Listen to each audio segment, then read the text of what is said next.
அப்படியே நேராக கவுண்டருக்குள்ளே போகிறோம். செங்கோட்டையன் நினைச்சு திடீர்னு மனம் திறந்து பேசுகிற மாதிரி என்கிட்ட மட்டும் பெட்டி இருந்துச்சுன்னு வச்சுக்கோங்க, அன்னைக்கு நான் தான் சிஎம், என்கிட்ட பெட்டி இல்லை ஒன்று பேசியிருக்காரு.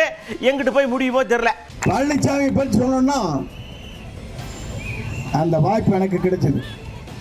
நானா முதலமைச்சர் அவராங்கிறது ராத்திரி கொஞ்சம் பொட்டி போய் சேர்ந்துருச்சு, முடிஞ்சு போச்சு, எனக்கு கலை முடிஞ்சு போச்சு. பொட்டி என்கிட்ட இருந்தால் நான் தான் முதலமைச்சர். இன்னைக்கு பழனிசாமி வர்றாரு. எப்படி வந்தான்னு சொன்னா,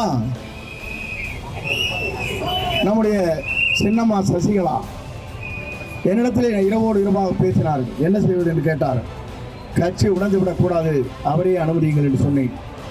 அப்போது வேலுமணி ரூமுக்கு கொண்டு எனக்கு தான் கிடைக்கிட்டு போட்டதில்லை, அவருக்கு வெளியே வரமாட்டார்.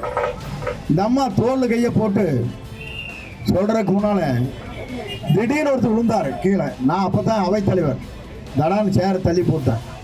யார் அப்பா விழுந்திருக்கான்னு பார்த்தா மலப்பான் பாட்டு விழுந்து இருந்து நினைஞ்சு அந்த வர காலை பிடிச்சு விடவே இல்லை. உடப்பாய் பழனிசாமி எந்திரினார்.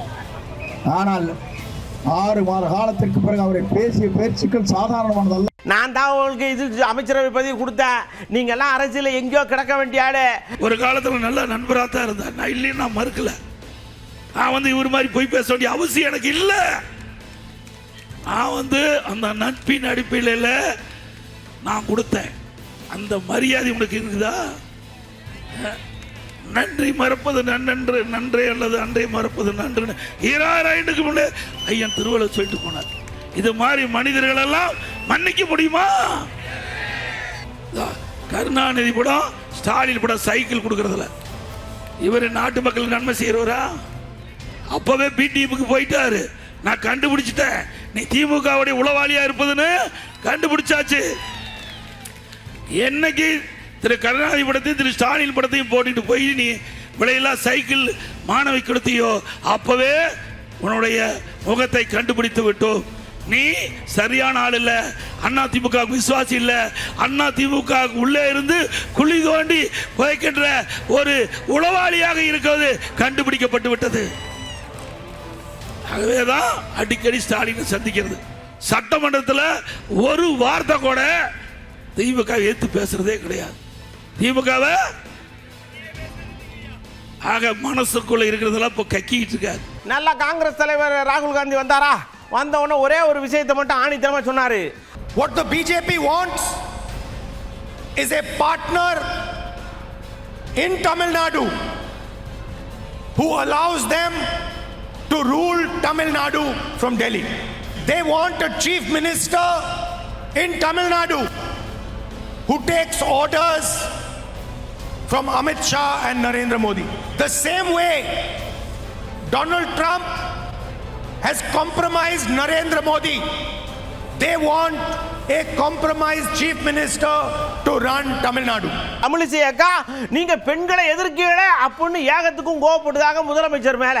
எப்ப பார்த்தாலும் ஒரு உருவகப்படுத்தி ஏதோ ஒரு பெரிய போர் நடக்கிற மாதிரி உருவகப்படுத்தி, அது தொகுதி மறுவரையா இருக்கட்டும், இல்லை என்றால் புதிய கல்விக் கொள்கையாக இருக்கட்டும், இல்லை என்றால் SIR இருக்கட்டும், எதையாவது ஒரு உருவகத்தை படுத்தி ஏதோ ஒரு தமிழகத்துக்கு எதிராக ஒரு போர் நடந்து கொண்டிருப்பதை போலவும், இவர் தான் போய் காப்பாற்றி கொண்டிருப்பதை போலவும் ஒரு நாடகத்தை ஆடிவிட்டு அடிப்படையில் தமிழகத்தில் உள்ள மோசமான ஆட்சியை மறைத்து கொண்டிருக்கிறார் என்பதுதான் எனது குற்றச்சாட்டு. இல்ல, முதலமைச்சர் ஒரு கேள்வி கேட்கிறேன். பெண்களின் உரிமை மறுக்கப்பட்டது வெற்றியா? பெண்கள் குரல், கூடுதல் குரல் பாராளுமன்றத்தில் ஒலித்திருக்குமே, அதை முடக்கி இருக்கிறீர்கள், இது வெற்றியா? நான் சினிமால இருந்து வந்திருக்கேன்னு பிடிஆர் என்னை பத்தி பேசிட்டே இருக்காரு. ஆனா அவருக்கு பிரச்சாரம் பண்றதுக்கு பிரகாஷ் ராஜா கூட்டியார். அவர் என்ன IT டிபார்ட்மெண்ட்ல எவ்வளவு வந்தாரு? அவரும் சினிமாக்காரர் தானே, இது என்ன அழுச்சாட்டியமா இருக்கு அப்படின்னு கேட்கார்ல.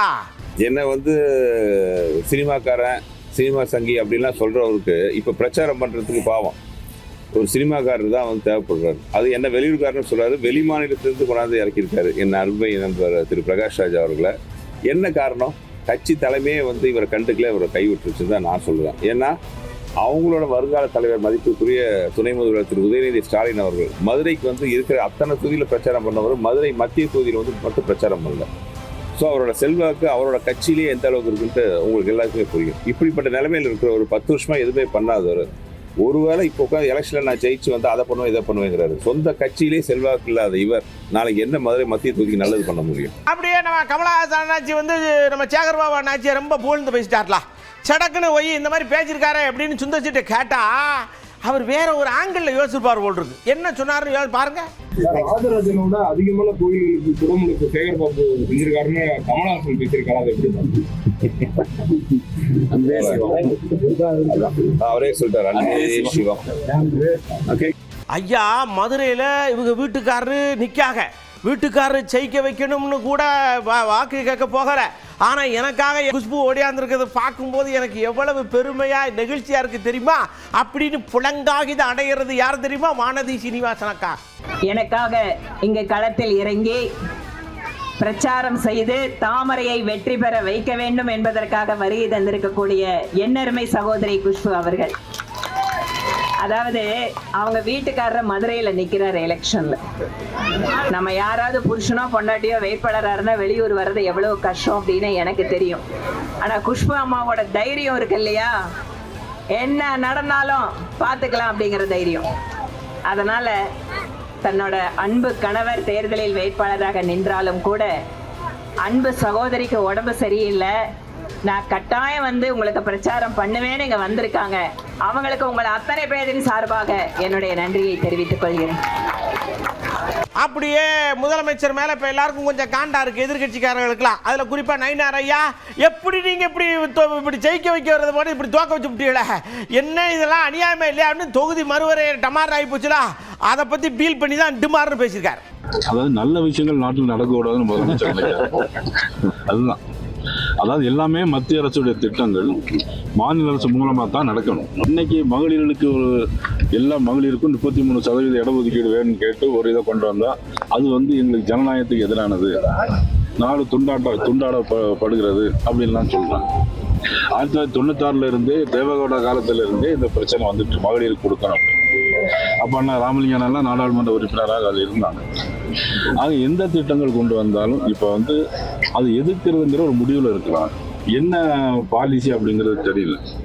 எங்களை பொறுத்தவரையிலையும் பிரைம் மினிஸ்டரை பொறுத்தவரையிலையும் தமிழ்நாட்டை நேசிக்கிற ஒரு தலைவராக, தமிழுக்கு முக்கியத்துவம் கொடுக்குற தலைவராக இன்னைக்கு மிகப்பெரிய இந்த கடந்த ஓராண்டில் மட்டும் 10-15 தடவைகள் தேர்தல் பரப்புரைக்கும் பல்வேறு நலத்திட்டங்கள் வழங்குவதற்கும் நிறைய வாட்டி வந்திருக்காங்க. ஆனால் முதலமைச்சருக்கு என்ன அதில் இருக்கு அப்படிங்கிறது எங்களுக்கு தெரியல. பாருங்க, பெண்களுக்கு ஒருபொழுதும் திமுக அரசு துரோகம் பண்ணாது, இதுவரைக்கும் பண்ணதில்லை, இனிமேலும் பண்ணாது, காப்பாற்ற தான் செய்யும்.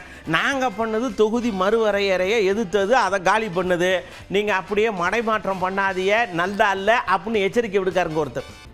பெண்களுக்கு இடஒதுக்கீடை கொண்டு வந்தது திராவிட முன்னேற்ற கழகம். எனவே நாங்கள் என்றைக்குமே பெண்களுக்கு துரோகம் செய்யவே மாட்டோம்.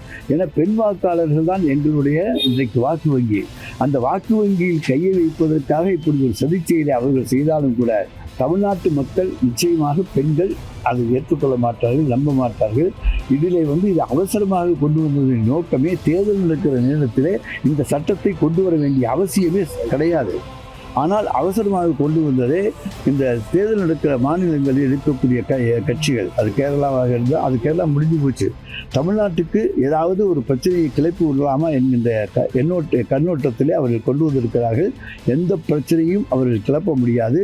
ஏனென்றால் நாங்கள் ஆரம்பத்திலேயே எதிர்த்து குரல் கொடுத்து கருப்பு கொடி ஏற்றி எல்லாருமே அதை எதிர்க்க வேண்டும். தமிழ்நாட்டு மக்கள் ஒட்டுமொத்தமாக எதிர்க்க வேண்டும். இது தமிழ்நாட்டுக்கு பாதிப்பு என்று குரல் எழுப்பியிருக்கிறோம். எனவே எங்களை தமிழ்நாட்டு மக்களிடமிருந்து எங்களை பிரிக்க முடியாது. அப்படியே நம்ம பாலகிருஷ்ணன் ஐயா இருக்காங்கல்ல சிபிஎம்ல, அவங்க சொல்லிருக்காங்க, எழுத்துப்பூர்வமா என்ன இருக்கு, நீங்க நிறைவேற்றி இருக்கிற மசோதாவில் என்ன இருக்கு, அதுதானே நாளைக்கு நீதிமன்றத்தில் நிற்கும், அதுதானே நாளைக்கு நாடு பேசுகிற பொருளாக மாறும். அதாவது என்னன்னா எழுதி வைக்கிறது ஒண்ணு, அதுக்கு நேர் விரோதமா பேசுறது இன்னொன்னு. நான் என்ன கேட்கிறேன், எதிர்கட்சிகள்லாம் என்ன எழுச்சி வாங்கங்களா? நீங்க எழுதி வச்சிருக்கிறதுடைய உண்மை அர்த்தம் என்னன்னு புரிஞ்சுக்க மாட்டாங்களா? எழுதி வைக்கிறத ஒண்ணு வச்சுக்கிட்டு அதுக்கு நேர் விரோதமா வாக்குறுதி ஒண்ணு கொடுத்தா எதை நம்பி வாங்க ஆதரிப்பது? நம்ம நாட்டாம இருக்கார்ல சரத்குமார், அவர் ஒரு விஷயத்தை கண்டுபிடிச்சு இப்ப சொல்லியிருக்காரு. அதாவதுங்க, மத்தியும் மாநிலமும் ஒன்றாக செயல்பட்டார். அதனால்தான் மோடி டபுள் இன்ஜின் இரட்டை குழல் துப்பாக்கி போல சிறப்பாக செயல்பட்டார். நம்ம ஒற்றுமையா இருக்கணுங்க. சமத்துவம் தளர வேண்டும் என்று சொன்னால் ஒற்றுமை இருக்கணும்னா ஒற்றுமை இருந்தால் நாடு நல்லா இருக்கும். 2014 பொருளாதார அடிப்படையில் 10வது இடத்துல இருந்தோம். இன்னைக்கு 4வது இடத்துக்கு வந்துட்டோம். யாருக்கு பின்னாடி இருக்கோம்? அமெரிக்கா, சீனா, ஜெர்மனி, இந்தியா வந்துட்டோம். இன்னும் ஓராண்டிலே நாம் 3வது இடத்துக்கு வந்து விடுவோம்.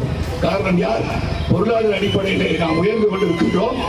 பொருளாதார அடிப்படையில் நாம் உயரும் போது நம் மக்கள் உயர்வார்கள். நம் மக்கள் உயரும் போது இளைஞர்கள் உயர்வார்கள் என்ன வேண்டும்.